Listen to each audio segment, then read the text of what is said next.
Finally আমাদের খাওয়া almost complete হয়ে গেছিল, মানে সরি কাট। হ্যালো এভরিওয়ান, সবাই কেমন আছেন? আশা করি সকলে ভালো আছে আর একদম সুস্থ আছে।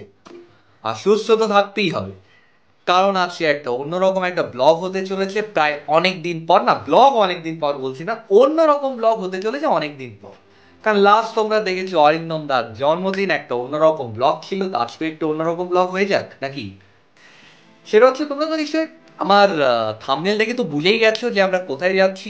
এক্স্যাক্টলি 150 বছরের পুরনো মিষ্টির দোকান, যার নাম হচ্ছে পুত্তিরাম, যেটা হচ্ছে কলেজ স্ট্রিটে অবস্থিত। যেখানে বিভিন্ন রকমের মিষ্টি থেকে শুরু করে বিভিন্ন রকমের রাধা বল্লভী অনেক রকম আইটেমস ওখানে পাওয়া যায়। তো আজকে আমরা ওই কয়েকটা আইটেমস এখন ট্রাই করতে চলেছি। তবে এখন যেহেতু দুপুর, তা আমরা দুপুরবেলা এখন যাচ্ছি। কিন্তু এটার বেস্ট টাইম হচ্ছে মানে এখানে তোমাদের তোমাদের যদি যেতেই হয়, বেস্ট টাইম হচ্ছে সকালবেলা, কারণ এই দোকানটা ব্রেকফাস্টের জন্য বিখ্যাত। কিন্তু আমরা এখনই যাচ্ছি। আর তোমরা যদি এই দোকানের নাম যদি না শুনে থাকো, যদি তোমাদের ইচ্ছেটা থেকে থাকে, তাহলে ভিডিওটা এন্ড অব্দি কিন্তু দেখতে হবে। তাহলে দেরি করে কি লাভ? তাই চলো বেরিয়ে পড়া যাক। অবশেষে পৌঁছে গেলাম 150 বছরের পুরনো মিষ্টি দোকান পুত্তিরামে। এবার চলো ভিতরে ঢুকে পড়া যাক।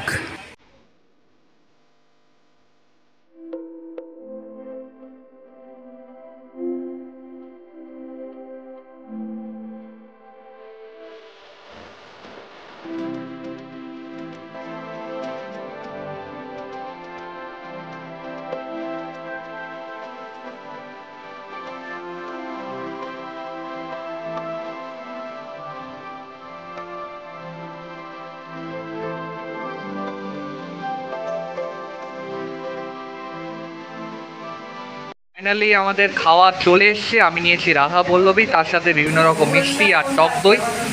এবার চলো খেয়ে দেখা যাক কিরকম লাগে। সময় নিচ্ছি রাধা বল্লভী। রাধা বল্লভীর সাথে দিয়েছে ছোলার ডাল, 1 প্লেট 4 পিস দিয়েছে। একটু কাছে নিয়ে আসো ক্যামেরাটা। এবার দেখা, এই রাধা বল্লভীর মধ্যে দেখা যাচ্ছে পুরো একটা ডালের একটা স্টাফিং রয়ে আছে। এবার খেয়ে দেখা কিরকম লাগে। এই আমি ছোলার ডাল নিলাম, বেশ গরম আছে।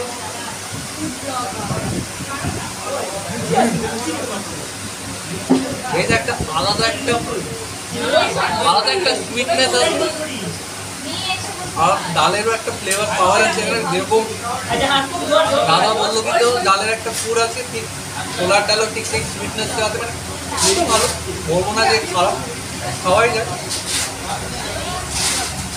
তবে মিষ্টি আর নতুন এখানে বিভিন্ন রকম মিষ্টি নিয়েছিলাম, ল্যাংচা, তারপর একটা সন্দেশ নিয়েছি, আর টক দই নিয়েছি। রসমালাই নেওয়ার খুব ইচ্ছা ছিল কিন্তু নেওয়া হলো না।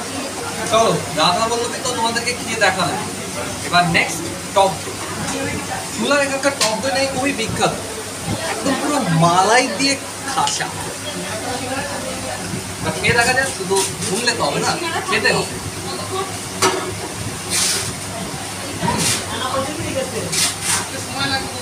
এটা যেন মনে হচ্ছে মিষ্টি দই খাচ্ছি, টক দই মনে হচ্ছে। মানে বললাম না যে মালাই দিয়ে খাসা, দই একেবারে পুরো খাসা, এখন ওই ওরকম একটা ব্যাপার আছে। এটা তো খাওয়া হলো। এবার নেক্সট নিয়েছি সন্দেশ, তার সাথে নিয়েছি ল্যাংচা। আরও এটা একটা নতুন একটা মিষ্টি দেখলাম, এটা আমার একটু অন্যরকম লাগলো। তো আমার মনে হচ্ছে এই একটা মিষ্টি আমি নিয়েই। রসগোল্লা নেওয়ার খুব ইচ্ছা ছিল, কিন্তু ওটা অলমোস্ট সোল্ড আউট হয়ে গেছে, বুঝতেই পারছো। এই দোকানটা অনেক ফেমাস, এখন আস্তে আস্তে লোকজনও আসতে শুরু করে দিয়েছে। এবার মিষ্টিটা নতুন করে খেয়ে কি দেখাও, বাট ব্লগের জন্য একটু তো খেয়ে দেখাতেই পারি। এটা আমি বলছি হাত দিয়ে খাই।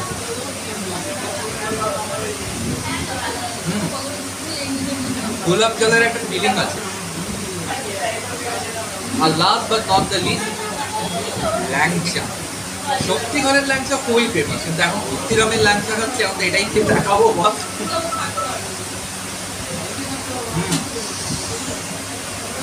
ভালোই আছে।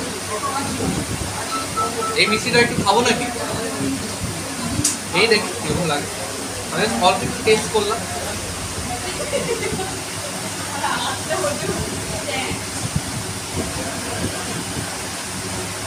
এটাতে একটা পিস্তা কয়েকটা ফ্লেভার আমি পাচ্ছি। এটা মনে হচ্ছে বিভিন্ন যে বাদামগুলো না, পিস্তা, কাজু, এটা দিয়ে কিন্তু বানিয়েছে। দেখতেই পাচ্ছি এখানে পুরো একটা কাজু আর একটা খেজুরের একটা কিন্তু ফিলিংস আছে। আমি কিন্তু এখানে পিস্তা, বাদাম আর কি বলে এটাকে, খেজুরের একটা টেস্ট পাচ্ছি। তো নতুন করে আর কি বলবো, তাহলে এইসব খাবার কি শেষ করে দিই, তারপর তোমাদের সাথে আমি মিট করছি খাবারের শেষের দিকে। সো ফাইনালি আমাদের খাওয়ার অলমোস্ট কমপ্লিট। প্রথমে খেয়েছিলাম আমরা রাধা বল্লভী, তারপর একটা ল্যাংচা, একটা সন্দেশ যেটাতে পুতিরাম লেখা ছিল, মানে 20 টাকার সন্দেশ আর কি। আর তার সাথে একটা নতুন একটা মিষ্টি খেয়েছি যেটাতে মানে একদম পুরো খেজুরে, মানে খেজুর, পিস্তা, বাদামের সাথে একদম একটা ফিলিং ছিল। তো সব কিছু মিলে আমরা মানে আরেকটা টক দইও ছিল তার সাথে। তো সব কিছু মিলে আমরা খেয়েছি 72 টাকাতে। মানে মানে এটা সত্যি মানে এত ভালো লাগে, মানে এত সুন্দর রাধা বল্লভী আমি কোথাও খাই। আমি তো বলছি বা যদি রাধা বল্লভী খেতে হয় তোমরা প্লিজ নর্থ সাইডে আসো। সাউথ সাইডে অনেক খেয়েছি, এরকম অনেক ভালো ভালো জায়গা আছে। আর বলছি না যে সাউথ সাইডের কচুরি ভালো না, সব জায়গারই ভালো, বাট এরকম টেস্টি কচুরি বস নর্থ সাইডেই একমাত্র হবে। আর যদি খেতে হয় পুত্তিরামে আসতে হবে। যদি তোমরা পুত্তিরামে না এসে থাকো প্লিজ এসো, আমি তোমাদেরকে অ্যাড্রেসটা ডিসক্রিপশন বক্সে পাঠিয়ে দেবো। তো বাস এটুকুই বলার আছে। সব থেকে বড় কথা, এটা হচ্ছে 150 বছর পুরনো দোকান, যেখানে বিভিন্ন রকম মিষ্টি পাওয়া যায়, বিভিন্ন রকম রাধা বল্লভী না, মানে রাধা বল্লভী, ছোলার ডাল, আলুর দমও পাওয়া যায়। আলুর দম খাওয়ার ইচ্ছা ছিল না, বুঝতে পারছি এটা কত ফেমাস দোকান। আর যেহেতু এখন সন্ধ্যের টাইমে লোকজন বরঞ্চ খুব কমই আসে, তো এখন আস্তে আস্তে করে লোক এখন বাড়ছে। কারণ এটা হচ্ছে বেস্ট টাইম হচ্ছে সকালবেলাটা মানুষ এখানে বেশি আসে খেতে। আমি এসেছি বিকেলবেলা, ঠিক আছে, যাই হোক একই তো ব্যাপার, খাওয়া তো হলো বাস, এইটুকুই বলবো। আর এখানে এখনও অনলাইন সিস্টেম হয় না, আমাকে সেই ক্যাশে আমাকে আবার পেমেন্টটা দিতে হলো। তো যদি তোমরা এখানে আসো তো একদম রেডি হয়ে এসো, কারণ এখানে কিন্তু অনলাইন সিস্টেম নেই, এখানে তোমায় ক্যাশেই দিতে হবে। তো বাস এইটুকুই বলার। আর ভিডিওটা যদি ভালো লাগে চ্যানেলটাকে লাইক করো, শেয়ার করো, সাবস্ক্রাইব করো, আর বেল নোটিফিকেশন আইকনটা প্রেস করো, তাহলে তোমরা নতুন নতুন আপডেটস পাবে। আর বাস কী বলবো, আজকের ভিডিওটা তাহলে এই অবধি থাক। দেখা হচ্ছে আর একটা নতুন ব্লগে আর একটা নতুন কন্টেন্ট ভিডিও। তো ততক্ষণে সকলে ভালো থেকো, সুস্থ থেকো, দেখা হচ্ছে পরের পর। Thank you.